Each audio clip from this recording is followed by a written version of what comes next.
Cuando mi esposo murió, mi nuera contrató al mejor abogado para quedarse con toda la herencia. Perdí todo: empresa, mansión, dinero. Solo me quedó una cabaña vieja. «Esa choza combina contigo», se burló mi nuera. Un día encontré a un anciano con un perrito temblando de frío. Entonces le regalé la cabaña. Al día siguiente él me buscó. «No vas a creer lo que encontré debajo de la alfombra». Mi esposo había planeado todo. «Me alegra tenerte aquí. Sigue mi historia hasta el final y comenta desde qué ciudad me estás viendo. Así podré ver hasta dónde ha llegado mi historia. Me llamo Adriana y tengo 62 años. Durante 36 años creí que conocía a mi familia. Me equivoqué. Todo comenzó a desmoronarse en la oficina del abogado Morrison, en el piso 23 del edificio más elegante de Brickell Avenue. El aire acondicionado funcionaba tan fuerte que me castañaban los dientes, pero no era solo por el frío. Era febrero, exactamente un mes después del funeral de Gustavo, mi esposo. Estaba sentada en una silla de cuero negro que crujía cada vez que me movía. A mi izquierda, Carlos, mi hijo de 34 años, revisaba su teléfono como si nada de esto le importara. A mi derecha, Romina, mi nuera de 30 años, vestía un traje negro de diseñador que probablemente costaba más que mi auto. Sus uñas perfectas tamborileaban contra la mesa de caoba mientras esperábamos. El abogado Morrison era un hombre delgado con gafas doradas que reflejaban las luces de la ciudad. Abrió una carpeta gruesa y carraspeó. «Bueno, procedamos con la lectura del testamento de Gustavo Herrera». Yo me incliné hacia adelante. Durante 36 años de matrimonio, Gustavo y yo habíamos construido todo juntos. La empresa de importaciones que empezó en el garaje de nuestra primera casa y que ahora valía $2.800.000. La hermosa mansión en Coral Gables donde criamos a Carlos. Los ahorros, las inversiones, una vida entera de trabajo conjunto. Morrison comenzó con las formalidades legales, pero mis ojos se dirigieron hacia Romina. Había algo en su postura, en la forma en que se sentaba muy derecha, como si estuviera esperando algo específico. Carlos mantenía la vista clavada en su teléfono, evitando mirarme. «La empresa familiar Herrera Importaciones», leyó Morrison, «se divide en partes iguales entre Carlos Herrera y Adriana Herrera». Suspiré aliviada. Era lo que esperaba. Pero entonces Morrison continuó. «Sin embargo, existe una cláusula especial redactada 6 meses antes del fallecimiento del señor Herrera». Mi estómago se contrajo. 6 meses. Gustavo había cambiado el testamento 6 meses antes de morir y nunca me lo mencionó. «Debido a las circunstancias especiales de la familia», siguió leyendo Morrison, «y considerando el futuro de la próxima generación, Carlos Herrera recibirá el 70% de la empresa. Adriana Herrera recibirá el 30% restante». Sentí como si me hubieran abofeteado. «¿Circunstancias especiales? ¿Qué significa eso?». Morrison me miró por encima de sus gafas. Al parecer, su esposo consideró que Carlos, siendo el heredero natural y teniendo una familia joven que mantener. «Gustavo y yo construimos esa empresa juntos», interrumpí, mi voz temblando. «Yo trabajé día y noche durante 30 años». Carlos finalmente levantó la vista de su teléfono. «Mamá, papá pensaba en el futuro. Romina y yo tenemos planes de expandir el negocio». Era la primera vez que me hablaba directamente desde que habíamos llegado. Sus ojos, que solían ser cálidos cuando me miraba, ahora parecían distantes. «Pero esto no termina aquí», continuó Morrison. «Respecto a la residencia familiar en Coral Gables». Mi corazón latía tan fuerte que pensé que todos en la habitación podrían escucharlo. Esa casa no era solo una propiedad.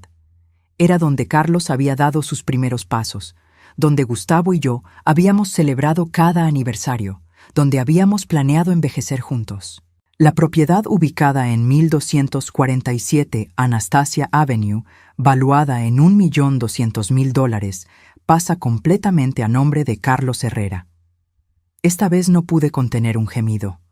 Completamente, ¿Gustavo me dejó sin casa? Morrison siguió leyendo como si estuviera recitando una lista de compras. Las cuentas bancarias conjuntas se dividen: 60% para Carlos, 40% para Adriana. Los vehículos, el Mercedes y el BMW, quedan para Carlos. El Toyota queda para Adriana.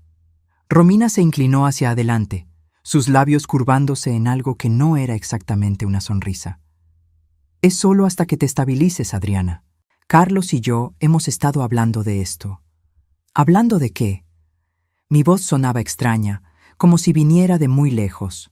Bueno, Carlos se aclaró la garganta. Obviamente no puedes vivir sola en esa casa tan grande. Es demasiado cara de mantener, y francamente, ya no tienes edad para. ¿Ya no tengo edad para qué? Las palabras salieron más fuerte de lo que pretendía. Romina puso una mano sobre la de Carlos, en un gesto que parecía protector, pero que a mis ojos se veía calculado. Lo que Carlos quiere decir es que hemos encontrado un lugar perfecto para ti. Un apartamento en Kendall, muy cómodo, cerca de... No. Me puse de pie tan rápido que la silla crujió. No voy a mudarme a ningún apartamento. Esa es mi casa. Morrison carraspeó incómodo. Señora Herrera, hay una propiedad más mencionada en el testamento. Me senté lentamente, sintiéndome mareada. ¿Qué más podía haber? Existe una pequeña cabaña en Homestead, en la dirección 14589 Old Cutler Road. Esta propiedad queda completamente a nombre de Adriana Herrera. Parpadeé. ¿La cabaña vieja? ¿Esa que Gustavo compró hace años y nunca usamos? La misma, confirmó Morrison. Según los registros, fue valuada en $8,000. Un silencio extraño llenó la oficina. Entonces Romina comenzó a reírse. Era una risa aguda, cristalina, que rebotaba contra las ventanas del piso 23. «Esa choza combina contigo», exclamó, sin molestarse en disimular su diversión. «Es perfecta, Adriana. Vieja, descuidada, olvidada». Carlos no se rió, pero tampoco me defendió. Se quedó ahí sentado, mirando hacia otro lado, como si de repente las vistas de la ciudad fueran fascinantes. «Romina», dije en voz baja, «esa cabaña tal vez sea vieja, pero mi esposo la compró por alguna razón». «Sí», replicó ella, secándose las lágrimas de tanto reír. «Probablemente se sintió culpable por dejarte prácticamente sin nada y pensó que al menos deberías tener un techo». Morrison cerró la carpeta con un ruido seco. «Bueno, esto concluye la lectura del testamento. Los documentos de transferencia estarán listos la próxima semana». Me quedé sentada, viendo cómo Carlos y Romina se levantaban. Ellos conversaban en voz baja sobre planes para la empresa, sobre cambios que querían hacer en la casa, como si yo no estuviera ahí. «Mamá». Carlos finalmente se dirigió a mí. «Necesitamos que desocupes la casa antes del fin de mes. Romina y yo queremos remodelar antes de mudarnos completamente». «¿Antes del fin de mes?», repetí las palabras como si fueran en un idioma extranjero. «Carlos, eso es en 2 semanas». «Es tiempo suficiente», intervino Romina. «No es como si tuvieras muchas cosas que empacar». Esa noche, de vuelta en mi casa, en la casa que ya no era mía, caminé por los pasillos en silencio. El eco de mis pasos sonaba diferente, como si la casa ya supiera que no me pertenecía. El aroma de las gardenias que Gustavo había plantado en el jardín entraba por las ventanas abiertas, pero ahora olía a despedida. Me senté en el borde de nuestra cama, la cama donde Gustavo había muerto apaciblemente mientras dormía, y traté de entender qué había pasado. ¿Cómo había llegado hasta aquí? ¿Cómo la mujer que había construido un imperio junto a su esposo había terminado prácticamente sin nada? En el buró, junto a mi lado de la cama, estaba la última foto que nos habíamos tomado juntos. Gustavo tenía el brazo alrededor de mis hombros. Ambos sonreíamos. Yo llevaba puesto el anillo de casada que él me había regalado 36 años atrás. Un simple aro de oro con pequeños diamantes que había comprado cuando aún no teníamos dinero para lujos. Me quité el anillo y lo sostuve contra la luz. Era lo único de valor que me quedaba, aparte de esa misteriosa cabaña que ni siquiera recordaba haber visitado. Al día siguiente, mientras empacaba mis pertenencias en cajas de cartón que Carlos había traído para ayudarme, encontré una vieja llave en el cajón del escritorio de Gustavo. Era dorada y pequeña, diferente a todas las otras llaves de la casa. Cuando le pregunté a Carlos sobre ella, se encogió de hombros. Ni idea. Papá tenía muchas llaves raras. Romina, que estaba midiendo las ventanas para cortinas nuevas, ni siquiera volteó a ver. Probablemente sea de esa cabaña horrible. Deberías tirarla junto con el resto de la basura vieja. Pero algo me hizo guardar la llave en mi bolso. Tal vez era puro sentimentalismo, o tal vez era lo último que me conectaba con los misterios de mi esposo. 2 semanas después, mientras cargaba la última caja en mi Toyota, Carlos se acercó a mí. Por un momento pensé que tal vez se había dado cuenta de lo injusto de la situación, que tal vez el hijo que había criado con tanto amor finalmente aparecería. «Mamá», dijo, evitando mi mirada, «esto es por tu propio bien. La cabaña estará bien para ti. Es más tu estilo ahora». Lo miré a los ojos, buscando algún rastro del niño que solía abrazarme cuando tenía pesadillas, del joven que me llamaba cada domingo desde la universidad solo para escuchar mi voz. Pero ese niño ya no estaba ahí. «¿Mi estilo?», pregunté suavemente. Romina apareció en la puerta principal, con una sonrisa triunfante. «Por fin, ya era hora de que te mudaras. Tenemos tantos planes para esta casa». Y entonces me di cuenta de algo que debería haber visto desde hace tiempo. Mi propio hijo había elegido el lado de su esposa sobre el mío. La cabaña era peor de lo que recordaba. Conduje mi Toyota por Old Cutler Road hasta encontrar el número 14.589. El camino de tierra que llevaba hacia la propiedad estaba lleno de baches que hacían temblar todo el auto. Cuando finalmente me detuve frente a la estructura, tuve que tomar aire profundamente antes de salir. La pintura blanca se había descascarado tanto que la madera gris se veía por todas partes, como si la casa tuviera una enfermedad de la piel. El techo de zinc tenía manchas de óxido que parecían lágrimas oscuras corriendo por las mejillas de un anciano. El pequeño porche delantero se inclinaba peligrosamente hacia la izquierda, y las escaleras gemían bajo mi peso cuando subí hacia la puerta. La llave dorada que había encontrado en el escritorio de Gustavo encajó perfectamente en la cerradura. La puerta se abrió con un chirrido que me erizó la piel. El interior olía a humedad y a años de abandono. Mis pasos resonaban en el piso de madera que crujía con cada movimiento.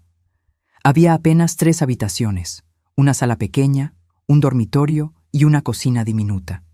Los muebles estaban cubiertos con sábanas blancas que parecían fantasmas esperando ser despertados. En el centro de la sala había una alfombra persa que una vez debió haber sido hermosa. Ahora estaba descolorida, con bordes deshilachados y manchas que hablaban de décadas sin mantenimiento.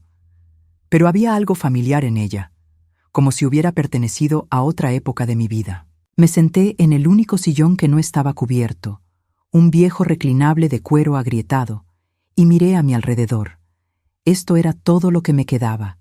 62 años de vida, 36 años de matrimonio, y había terminado en una cabaña de $8,000 que se caía a pedazos. Saqué mi teléfono y marqué el número de Carlos. Sonó 5 veces antes de que contestara. «Mamá, estoy ocupado. ¿Qué necesitas?» «Ya estoy en la cabaña», dije, tratando de mantener mi voz estable. «Carlos, esto es inhabitable. No puedo vivir aquí». Un suspiro pesado vino del otro lado de la línea.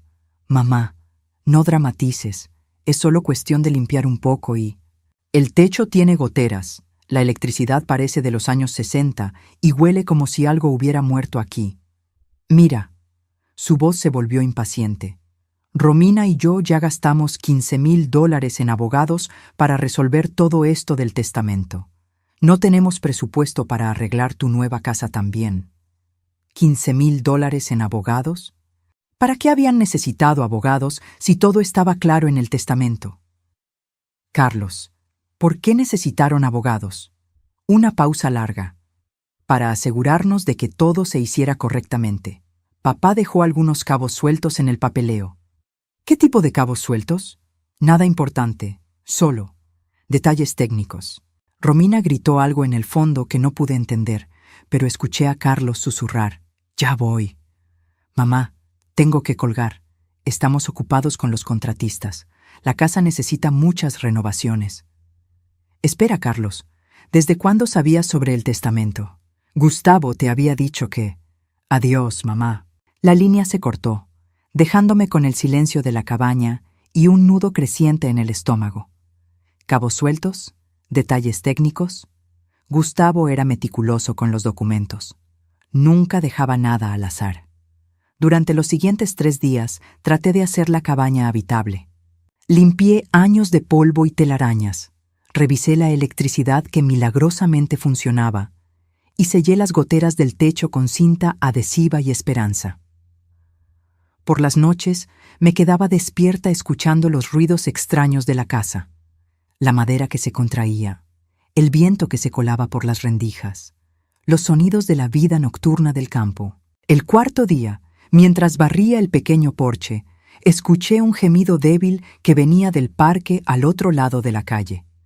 Al principio pensé que era un niño llorando, pero cuando me acerqué, vi a un hombre mayor sentado en una banca bajo un árbol de mango. Tenía que tener 70 años o más, con cabello blanco despeinado y ropa que había visto mejores días. Junto a él, acurrucado en una manta vieja, había un perrito pequeño que temblaba de frío. El hombre me vio acercarme y se incorporó ligeramente, como si fuera a levantarse y marcharse. «Disculpe», le dije suavemente. «¿Está bien?» Sus ojos eran azules y claros, pero cansados. «Sí, señora, solo descansando un poco». «¿Es suyo el perrito?» Una sonrisa triste cruzó su rostro. «Sí, se llama Coco. Es todo lo que me queda». El perrito, un pequeño mestizo color café con manchas blancas, me miró con ojos grandes y húmedos. Su cuerpecito temblaba tanto que la manta se movía como si tuviera vida propia. «¿Tienen dónde quedarse esta noche?», pregunté, aunque ya sabía la respuesta. El hombre negó con la cabeza. «El refugio está lleno y no permiten mascotas. Coco y yo nos las arreglamos». Miré hacia la cabaña, luego de vuelta al anciano y su compañero. Por primera vez en semanas, sentí algo además de dolor. Sentí propósito. «¿Cómo se llama usted?», pregunté. Eduardo Mendoza». «Eduardo, ¿le gustaría pasar la noche en un lugar cálido? Tengo una cabaña aquí al frente y hay espacio suficiente». Sus ojos se agrandaron. «No quiero causarle molestias, señora». «Adriana, y no es molestia. De hecho, sería un favor. La casa está muy silenciosa para una sola persona». Esa noche, mientras Eduardo y Coco se acomodaban en el pequeño dormitorio, yo me quedé en la sala preparando café en la cocina diminuta.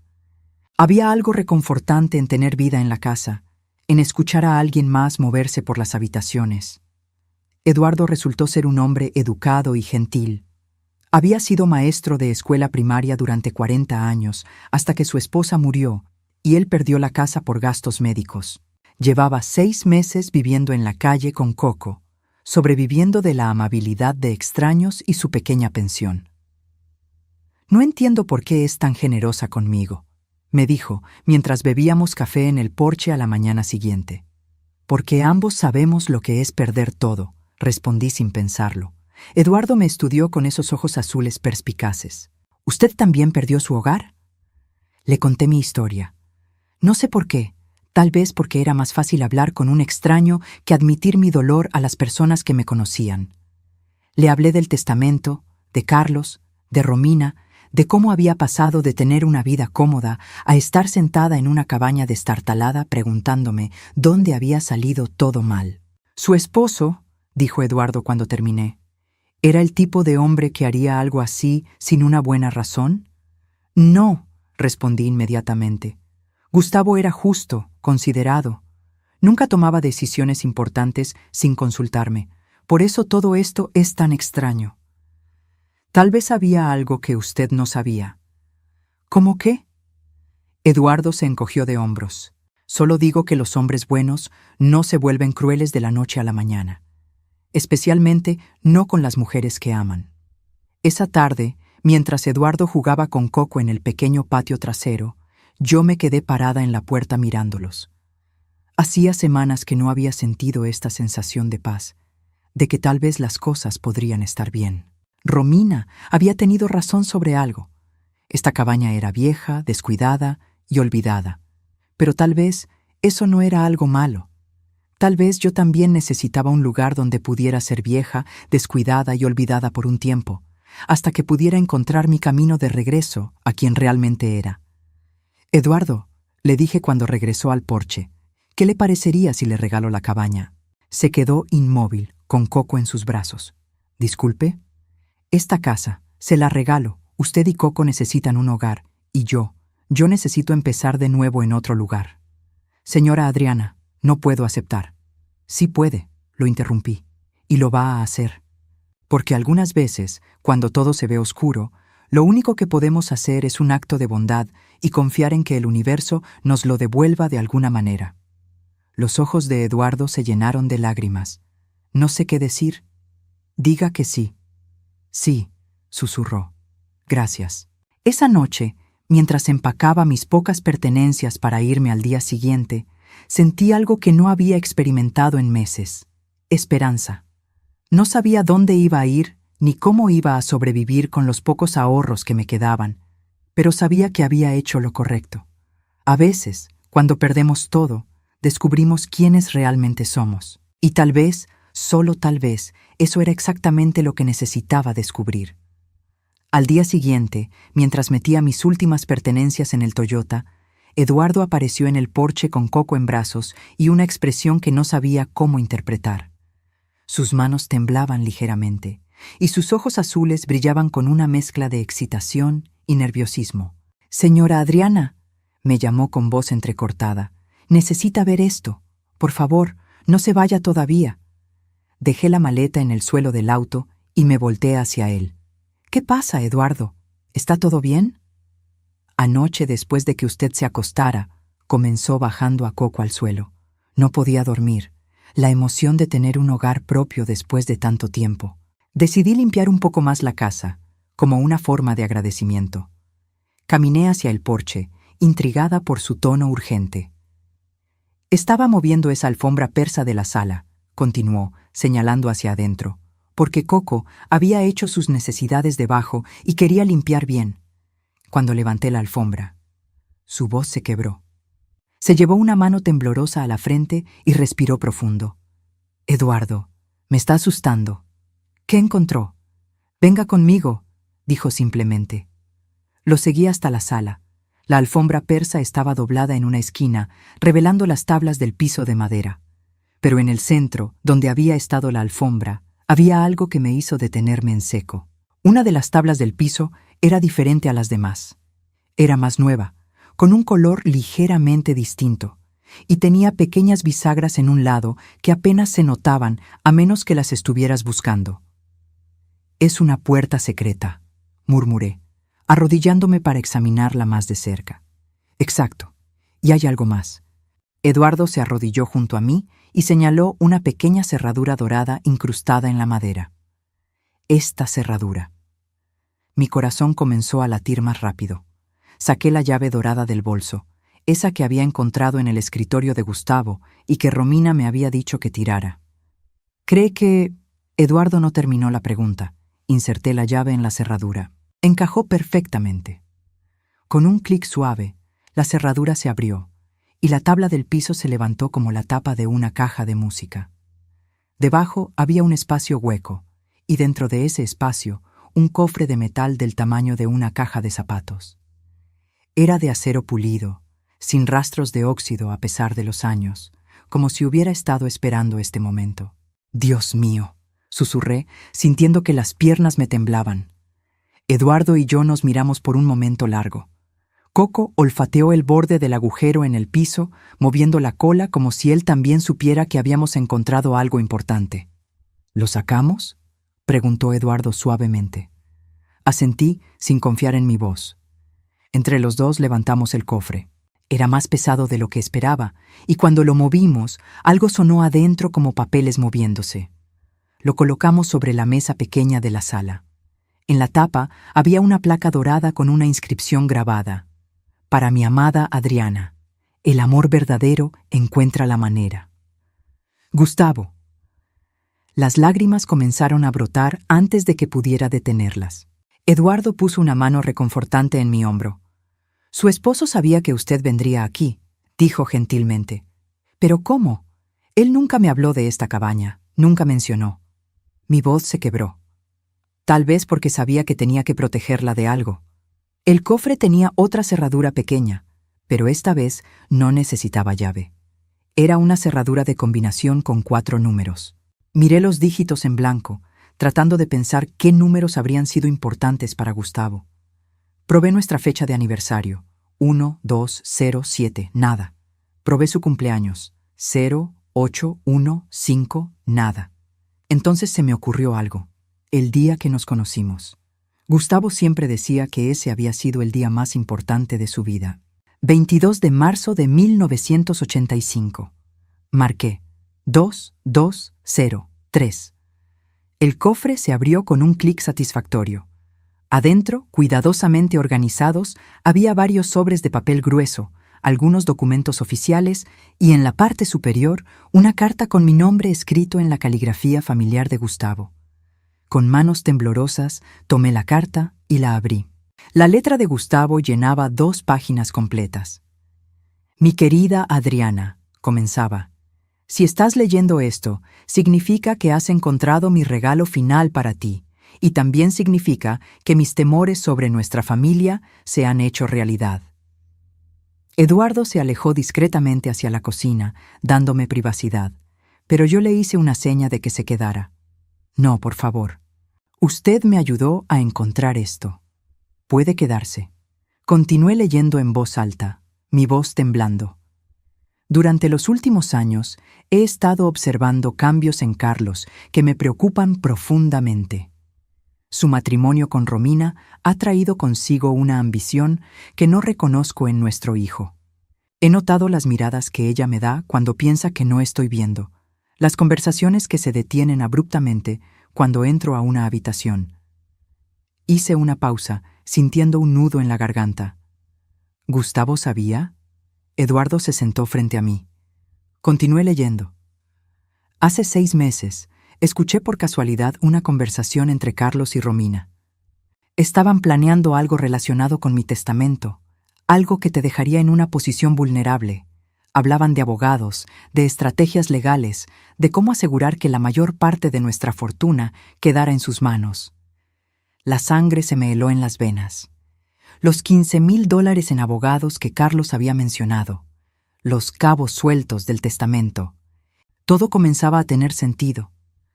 Por eso cambié el testamento, mi amor, no para castigarte, sino para protegerte. El testamento que leyeron en la oficina del abogado Morrison es real, pero incompleto. Es solo la primera parte de mi plan. Eduardo se inclinó hacia adelante. ¿Primera parte? Seguí leyendo. Sabía que Romina se burlaría de la cabaña, que la vería como un insulto final. Sabía que Carlos estaría demasiado avergonzado para visitarla jamás. Era el escondite perfecto para lo que realmente quería dejarte. Mis manos temblaban tanto que tuve que dejar la carta sobre la mesa para poder continuar leyendo. En los otros sobres encontrarás documentos que prueban la existencia de cuentas bancarias que abrí secretamente durante los últimos 10 años. Cada vez que la empresa tenía un mes especialmente bueno, transfería una parte de las ganancias a estas cuentas. También encontrarás escrituras de propiedades que compré a tu nombre sin que lo supieras. Eduardo silbó suavemente. Su esposo era un hombre muy inteligente.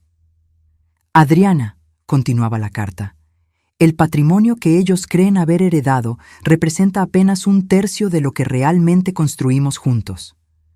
Lo que está en este cofre es tu verdadero legado. $7,200,000 en cuentas bancarias, más 3 propiedades comerciales en Miami que generan ingresos mensuales de $15,000. Dejé caer la carta. $7,200,000. Había pasado 3 semanas sintiendo lástima de mí misma, creyendo que estaba arruinada, cuando en realidad era más rica de lo que nunca había imaginado. No puede ser real, murmuré. Eduardo recogió la carta y continuó leyendo donde yo me había quedado. Si están leyendo esto juntos, significa que has encontrado a Eduardo o a alguien como él. Sabía que tu corazón generoso te llevaría a ayudar a alguien necesitado y sabía que esa persona, movida por la gratitud, te ayudaría a encontrar este tesoro. El amor y la bondad siempre encuentran la manera de ser recompensados. Eduardo y yo nos miramos con asombro. Era como si Gustavo hubiera orquestado todo, incluso nuestro encuentro. Hay más, continuó Eduardo leyendo. Los documentos en los otros sobres incluyen evidencias de las conversaciones que escuché entre Carlos y Romina. Grabaciones de audio, copias de mensajes de texto, pruebas de que ellos manipularon el proceso legal para asegurar su resultado deseado. Tienes en tus manos todo lo que necesitas para revertir el testamento si decides hacerlo. Mi mente trabajaba rápidamente. Las grabaciones, las pruebas. Gustavo había estado documentando todo. Pero, seguía la carta, también tienes algo más valioso, tu libertad. Ya no tienes que depender de personas que no te valoran. Ya no tienes que mendigar amor de quienes han elegido la codicia sobre la familia. Puedes elegir tu propio camino. Eduardo terminó de leer la carta. Usa este regalo sabiamente, mi amor. Confía en tu corazón, como siempre lo has hecho. Y recuerda, este no es el final de tu historia. Es apenas el comienzo de tu verdadera libertad. Te amo ahora y siempre. Tu devoto esposo, Gustavo. Nos quedamos en silencio durante varios minutos. Coco se había acurrucado a mis pies, como si entendiera que algo importante había sucedido. Finalmente, abrí el primer sobre. Adentro había estados de cuenta bancarios que mostraban depósitos regulares durante 10 años. Números que parecían imposibles. $500,000 en una cuenta, 800,000 en otra, 1,5 millones en una tercera. El segundo sobre contenía escrituras de propiedad. 3 edificios comerciales en áreas prósperas de Miami, todos pagados completamente, todos generando rentas sustanciales. El tercer sobre era el más pesado. Contenía un dispositivo de grabación digital y varios CDs marcados con fechas de los últimos 6 meses. «Eduardo», dije finalmente, mi voz apenas un susurro. Mi esposo me devolvió la vida desde la tumba. No, me corrigió gentilmente. Él la protegió para que usted pudiera vivir la vida que merece. Esa noche, Eduardo insistió en cocinar para celebrar.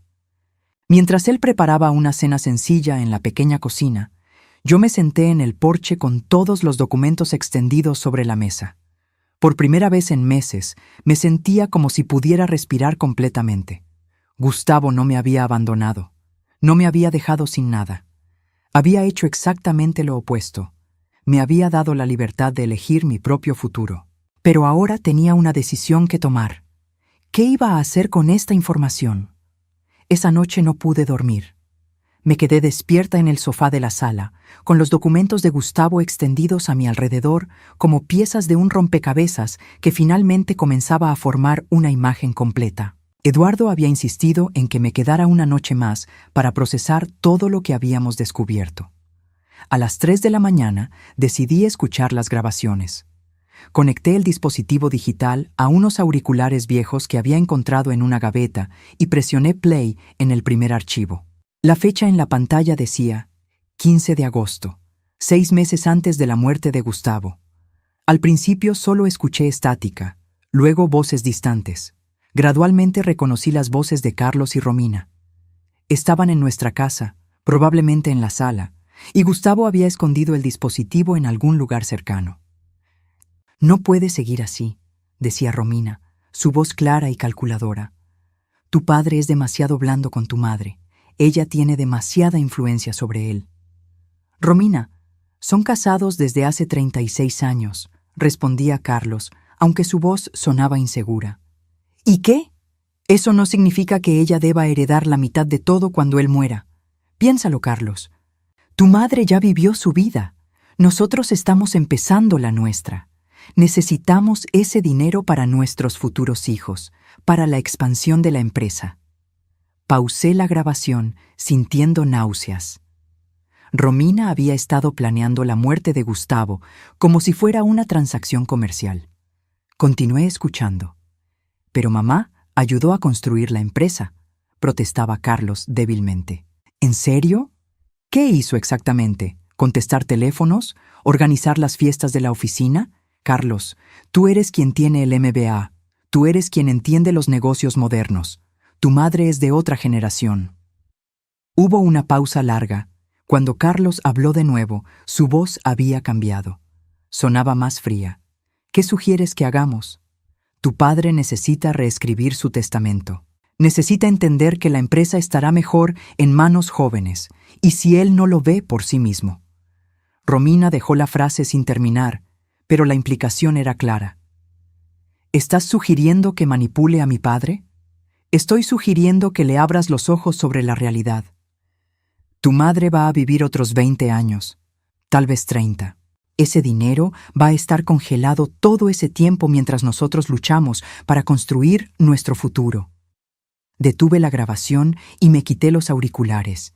Mis manos temblaban tanto que tuve que agarrarme del brazo del sofá para estabilizarme. Carlos había escuchado a su esposa hablar de mí como si fuera un obstáculo que debía ser removido, y él no me había defendido. Peor aún, había estado de acuerdo. Eduardo apareció en la puerta de la sala, con Coco en brazos. ¿Está bien? La escuché moverse. Eduardo, dije con voz temblorosa, ¿alguna vez ha descubierto que las personas que ama son completamente diferentes de quienes pensaba que eran? Se sentó en la silla frente a mí. Cuando mi esposa murió, encontré cartas que había escrito, pero nunca me había dado. Cartas donde hablaba de lo orgullosa que estaba de mí, de lo mucho que me amaba. Me di cuenta de que había sido mucho más callada sobre sus sentimientos de lo que yo había entendido. A veces descubrimos que las personas eran mejores de lo que pensábamos. Y a veces descubrimos que eran mucho peores. Terminé por él. Asentí hacia los auriculares. ¿Quiere escuchar lo que su hijo y su nuera dijeron sobre usted? No, respondí inmediatamente. Luego lo reconsideré. Tal vez necesito escucharlo todo. Pasé los siguientes 2 horas, reproduciendo grabación tras grabación. Había docenas de archivos, todos etiquetados cuidadosamente con fechas. Gustavo había estado documentando sistemáticamente las conspiraciones de Carlos y Romina durante meses. En una grabación de septiembre, Romina hablaba sobre consultar con abogados sobre formas legales de maximizar la herencia de Carlos. En octubre, discutían sobre cómo convencer a Gustavo de que yo era financieramente irresponsable y que necesitaba supervisión de mis finanzas.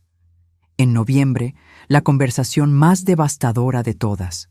Carlos decía, a veces siento como si hubiera 2 madres diferentes, la que me crió y esta versión que se ha vuelto tan dependiente y necesitada. Romina respondía, eso pasa cuando las mujeres no tienen propósito propio. Se aferran a sus hijos porque no tienen nada más. Tu madre necesita aprender a ser independiente. Pero ¿cómo va a sobrevivir con solo una pequeña porción de la herencia? Esa es la cuestión, Carlos. Tendrá que aprender, y nosotros no podemos ser responsables de cuidarla para siempre. Cuando esa grabación terminó, me quité los auriculares y lloré. No lágrimas de tristeza, sino de una ira más pura de la que había sentido jamás. Durante meses había estado cuestionándome, preguntándome qué había hecho mal, cómo había fallado como madre. Pero no había sido mi falla, había sido su traición. Eduardo me alcanzó una caja de pañuelos. Lo siento mucho, Adriana. No, dije, secándome los ojos. No lo sienta. Ahora entiendo todo. Saqué otro sobre del cofre, uno marcado con «para abrir después de escuchar las grabaciones». Adentro había otra carta de Gustavo, más corta que la primera. Mi querida esposa, había escrito, espero que las grabaciones no hayan sido demasiado dolorosas de escuchar. Necesitabas saber la verdad completa para poder tomar decisiones informadas sobre tu futuro. Continué leyendo. Durante 40 años en los negocios, aprendí que hay dos tipos de personas, aquellas que crean valor y aquellas que solo lo toman. Carlos y Romina se han revelado como personas que solo toman. Tú, mi amor, has sido toda tu vida una persona que crea valor, que da amor, sin calcular el retorno. Eduardo escuchaba mientras yo leía en voz alta. Pero hay algo más que necesitas saber. Las grabaciones que acabas de escuchar no son las únicas evidencias que dejé para ti. En el Banco Central Trust de Miami, en la caja de seguridad número 1457, hay documentos adicionales. Miré a Eduardo. Más documentos. La llave está pegada con cinta adhesiva bajo el cajón inferior del escritorio de esta cabaña. En esa caja de seguridad encontrarás copias de todos los documentos legales necesarios para revertir el testamento si decides hacerlo. También hay evidencia de que Romina consulted con el abogado Morrison antes de mi muerte. Evidencia de que el proceso del testamento fue manipulado desde el principio. Mi corazón comenzó a latir más rápido. Morrison, el abogado que había leído el testamento con tanta frialdad, había estado trabajando con Romina desde el principio. Pero, Adriana, continuaba la carta, la decisión de qué hacer con esta información es completamente tuya. Puedes usarla para recuperar lo que es legalmente tuyo, o puedes simplemente caminar hacia tu nueva vida sabiendo que ya tienes más de lo que necesitas para ser feliz. La justicia no siempre requiere confrontación. Eduardo se inclinó hacia adelante. ¿Qué más dice? Lo que sí espero es que uses tu nueva libertad para encontrar la felicidad que mereces. Encuentra personas que te valoren por quien eres, no por lo que puedes darles. Encuentra un propósito que te llene el corazón y por favor, no desperdicies ni un solo día más sintiendo lástima por personas que eligieron la codicia sobre el amor. La carta terminaba con PS. El señor Eduardo Mendoza que encontraste no es un encuentro casual. Investigué su historia después de verlo en el parque durante mis caminatas matutinas. Es un hombre bueno que ha tenido mala suerte. Tu bondad hacia él fue predicha y es parte de mi regalo para ambos. Eduardo y yo nos miramos con asombro. ¿Gustavo sabía sobre Eduardo antes de morir?, murmuré. Eduardo se quedó callado por un momento largo. Su esposo me vio en el parque algunas veces. Una mañana, hace como 3 meses, se acercó y me dio $50. Dijo que no era caridad, sino una inversión en el futuro. No entendí qué quiso decir. Las lágrimas comenzaron a fluir nuevamente, pero esta vez eran lágrimas de gratitud. Gustavo había orquestado todo. Había planificado hasta el más mínimo detalle para asegurar que yo encontrara no solo seguridad financiera, sino también un propósito y una conexión humana genuina. Eduardo, dije finalmente, creo que Gustavo nos unió por una razón. ¿Cuál cree que era esa razón? Miré todos los documentos esparcidos, luego hacia la cabaña que ahora era su hogar, luego hacia él, este hombre gentil que había aparecido en mi momento más oscuro. Creo que él sabía que ambos necesitábamos recordar que todavía existe la bondad en el mundo. Y creo que sabía que yo iba a necesitar un amigo cuando finalmente descubriera la verdad sobre mi familia. Esa mañana, mientras Eduardo preparaba café, yo tomé una decisión. No iba a usar las evidencias para venganza. No iba a confrontar a Carlos y Romina. No iba a exponerlos públicamente. No iba a luchar por la empresa o la casa que ya no quería. En cambio, iba a hacer exactamente lo que Gustavo había esperado. Iba a usar mi nueva libertad para construir una vida que realmente valiera la pena vivir. Pero primero, tenía una llamada que hacer. La llamada que hice esa mañana no fue a Carlos ni a Romina. Fue a la oficina del Banco Central Trust de Miami. «Buenos días», dije cuando contestó la recepcionista. «Necesito acceder a mi caja de seguridad. El número es 1457. «Por supuesto, señora. ¿Su nombre?» «Adriana Herrera». Hubo una pausa. «Señora Herrera, tengo aquí una nota en su archivo que dice que usted podría venir en algún momento en los próximos meses. Su esposo dejó instrucciones muy específicas». Gustavo había pensado en todo, hasta en el más mínimo detalle.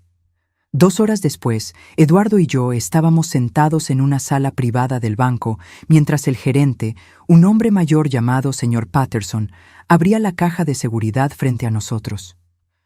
Su esposo era un cliente muy estimado, dijo Patterson mientras colocaba la caja sobre la mesa.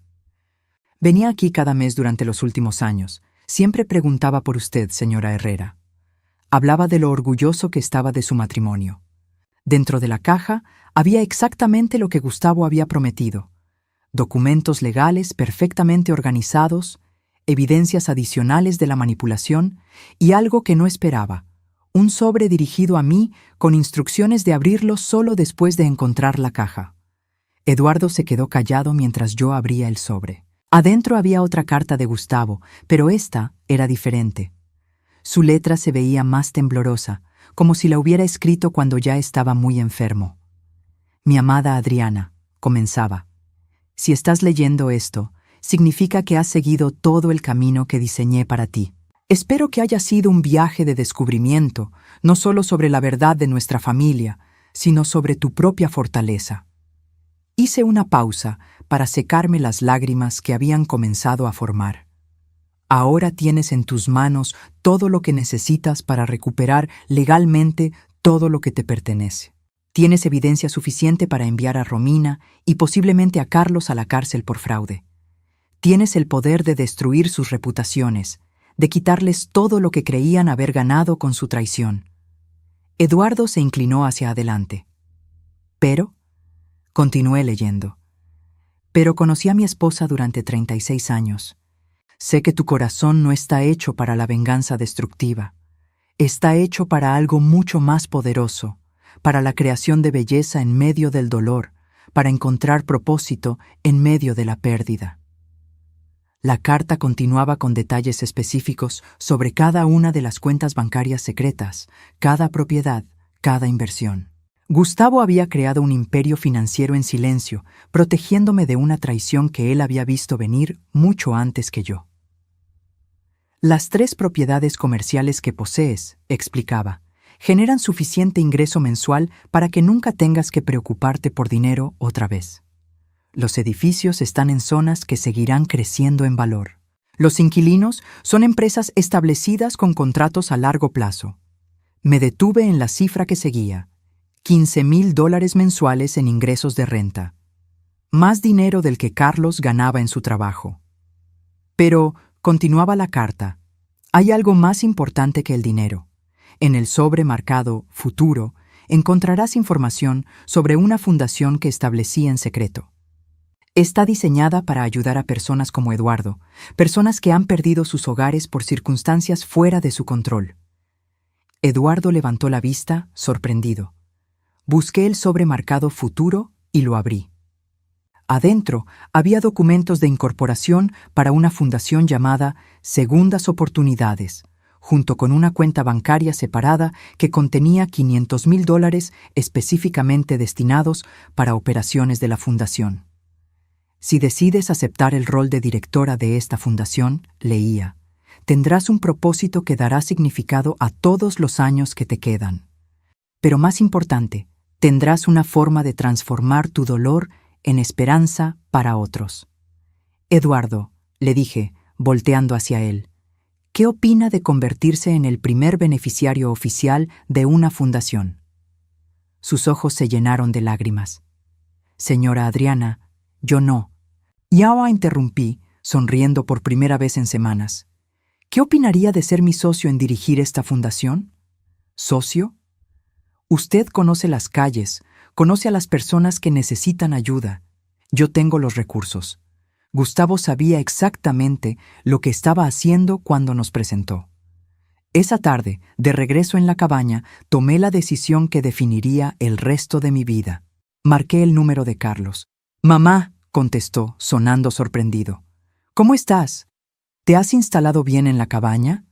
Su voz sonaba normal, hasta cariñosa, como si las conversaciones que había escuchado en las grabaciones hubieran sido protagonizadas por un extraño. «Carlos», dije calmadamente, «necesito preguntarte algo, y quiero que seas honesto conmigo». «Claro, mamá». «¿Qué pasa?» ¿Alguna vez sentiste que yo fui una buena madre para ti?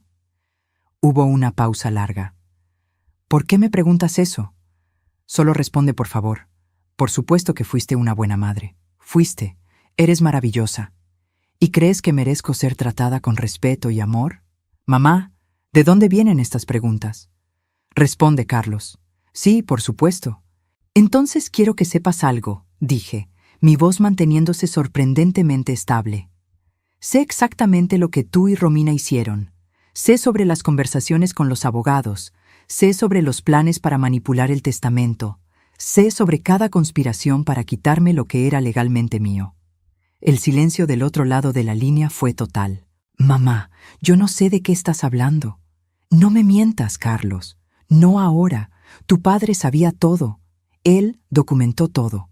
Escuché a Romina gritando algo en el fondo, luego pasos apresurados. ¿Qué quieres? La voz de Carlos había cambiado completamente. Era fría, defensiva. No quiero nada de ustedes, respondí. De hecho, llamo para decirte que pueden quedarse con todo lo que obtuvieron del testamento. La empresa, la casa, las cuentas bancarias que conocen. ¿Qué? No voy a pelear por esas cosas.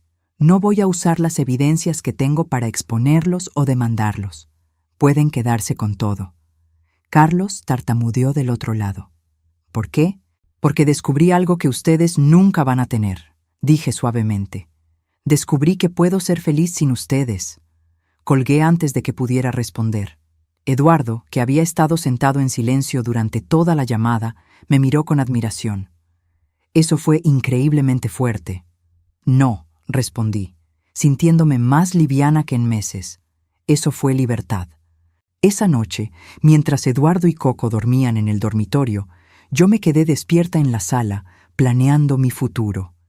Había tomado una decisión que habría parecido imposible semanas atrás. Iba a dejar que Carlos y Romina vivieran con las consecuencias de sus elecciones sin intervención mía. La empresa que ellos habían heredado tenía problemas que Gustavo me había mencionado en sus últimos meses. Competencia feroz, clientes insatisfechos, deudas ocultas que yo conocía, pero ellos no. Sin mi experiencia y sin las conexiones que había cultivado durante 30 años, la empresa probablemente fallaría en 2 años. La casa en Coral Gables requería reparaciones constantes y costosas que yo siempre había manejado discretamente. Los gastos de mantenimiento solos probablemente los abrumarían, y las cuentas bancarias que ellos conocían contenían apenas una fracción del patrimonio real. En otras palabras, habían luchado tan duro por obtener las migajas que no se habían dado cuenta de que el banquete real estaba en otro lugar.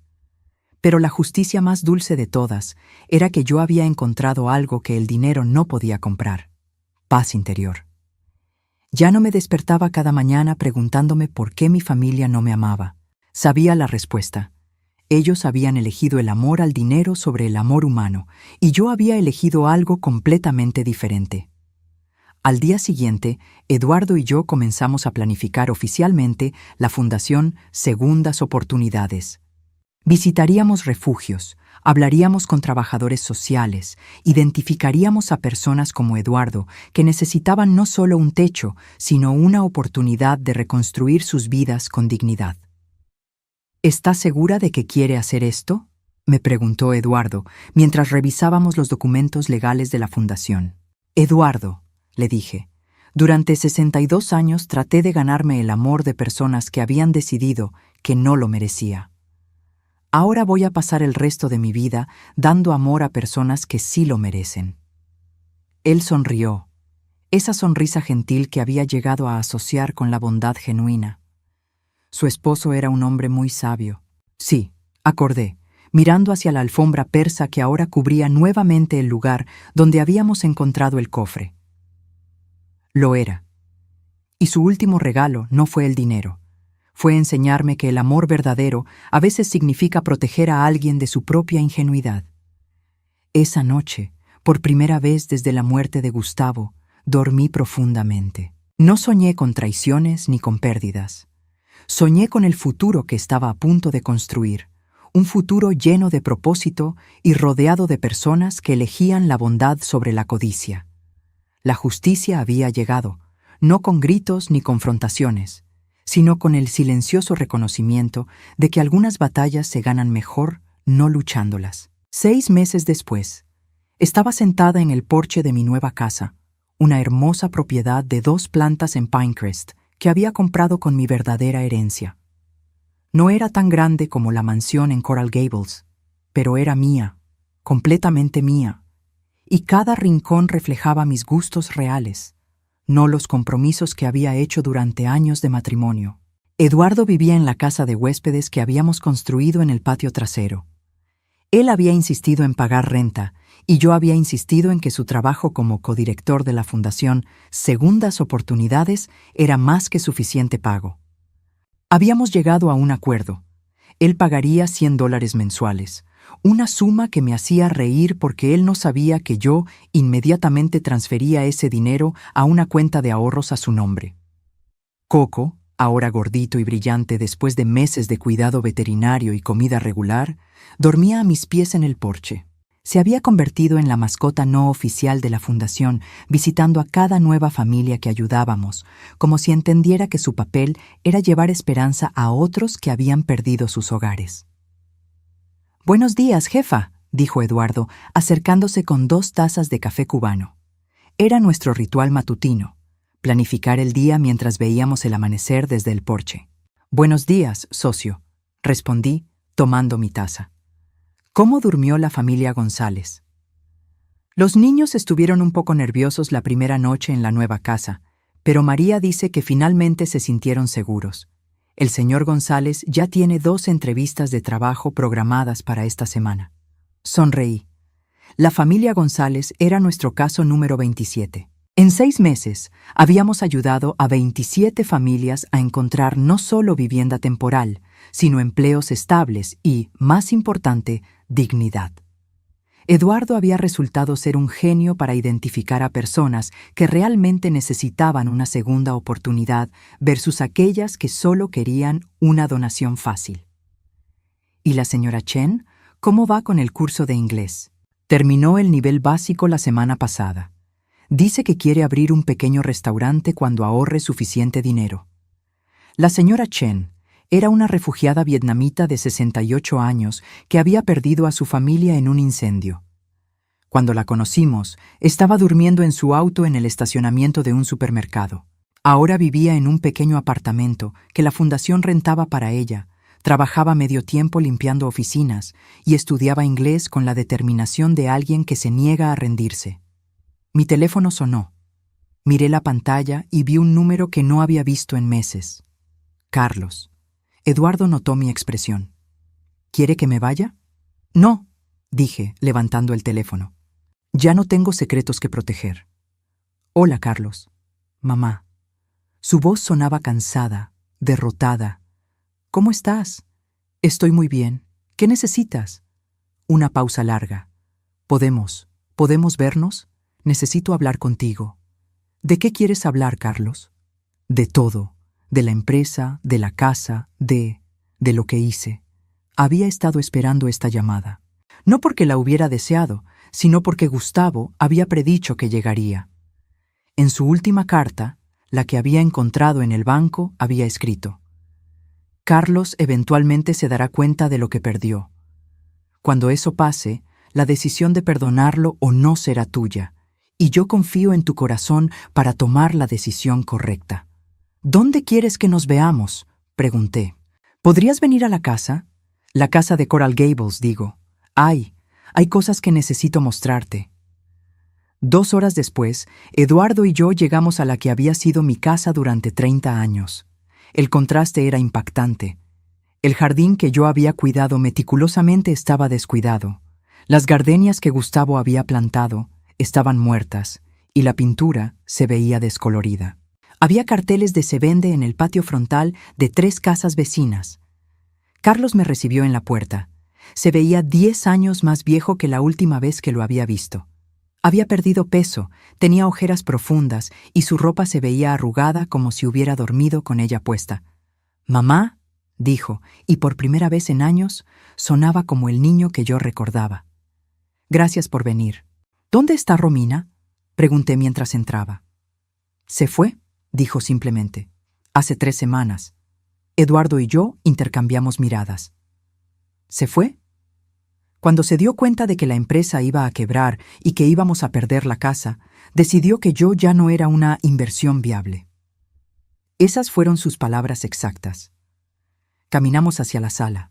Los muebles elegantes seguían ahí, pero todo se veía polvoriento y desordenado. Había cajas por todas partes, como si Carlos hubiera estado empacando. Se llevó todo lo que pudo vender, continuó, su voz quebrada. Las joyas, las obras de arte, incluso los platos buenos. Dejó una carta diciendo que había encontrado a alguien que podía darle la vida que merecía. Me senté en el sofá donde había pasado tantas tardes leyendo, donde había acurrucado a Carlos cuando era niño y tenía pesadillas. Ahora él se sentó frente a mí como un extraño, pero un extraño quebrado. «Carlos», dije gentilmente, «¿qué pasó con la empresa?» Se cubrió la cara con las manos. «Quebró. Los clientes se fueron cuando se dieron cuenta de que yo no tenía ni idea de cómo mantener las relaciones que tú y papá habían construido. Los empleados renunciaron cuando no pude pagarles. Los acreedores están demandando. ¿Y la casa? En ejecución hipotecaria. Aparentemente, papá había tomado una segunda hipoteca el año antes de morir, y yo nunca supe cómo manejar los pagos». Levantó la vista hacia mí y sus ojos estaban llenos de lágrimas. «Mamá, fui tan estúpido, fui tan increíblemente estúpido». Eduardo permaneció callado, pero pude ver la compasión en sus ojos. Era el mismo hombre que había temblado de frío en un parque, pero que ahora se había convertido en mi consejero más sabio. «Carlos», dije cuidadosamente, «¿por qué me estás contando esto?» «Porque necesito que sepas que me di cuenta de lo que perdí cuando perdí tu respeto. No solo el dinero, o la casa, o la empresa, te perdí a ti». Sus palabras colgaron en el aire entre nosotros. «Romina me hizo creer que tú eras el problema, que eras controladora, que estabas tratando de mantenerme bajo tu control. Pero cuando ella se fue, cuando todo se derrumbó, me di cuenta de la verdad». «¿Cuál es esa verdad?» «Que tú fuiste la única persona en mi vida que me amó sin condiciones. Y yo elegí a alguien que solo me amaba por lo que podía darle». Las lágrimas comenzaron a rodar por sus mejillas. «No estoy pidiendo que me perdones, mamá. Sé que no merezco perdón. Solo necesitaba que supieras que entiendo lo que hice y que me arrepiento cada día». Miré a mi hijo, este hombre de 34 años que se había vuelto tan perdido, y sentí algo que no esperaba, no triunfo, no satisfacción por tener razón, sino una profunda tristeza por todo el tiempo que habíamos perdido. «Carlos», dije suavemente, «hay algo que necesitas saber».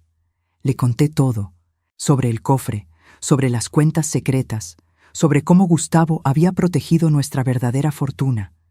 Le expliqué sobre las grabaciones, sobre las evidencias, sobre cómo podría haber destruido su vida si hubiera querido. Cuando terminé, Carlos estaba completamente silencioso. «¿Papá sabía?», preguntó finalmente.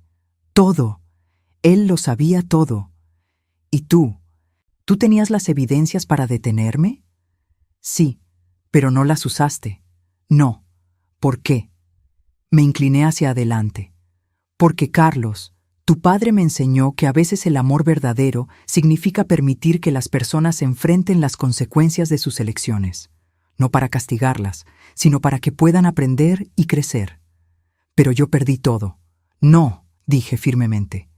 «Perdiste dinero, perdiste propiedades, perdiste a una mujer que nunca te amó realmente, pero puedes recuperar lo que realmente importa». «¿Qué es eso?» «Tu integridad, tu capacidad de amar genuinamente, tu oportunidad de convertirte en el hombre que tu padre y yo sabíamos que podrías ser». Eduardo habló por primera vez. «La fundación siempre necesita voluntarios». Carlos lo miró, confundido. «¿Fundación?».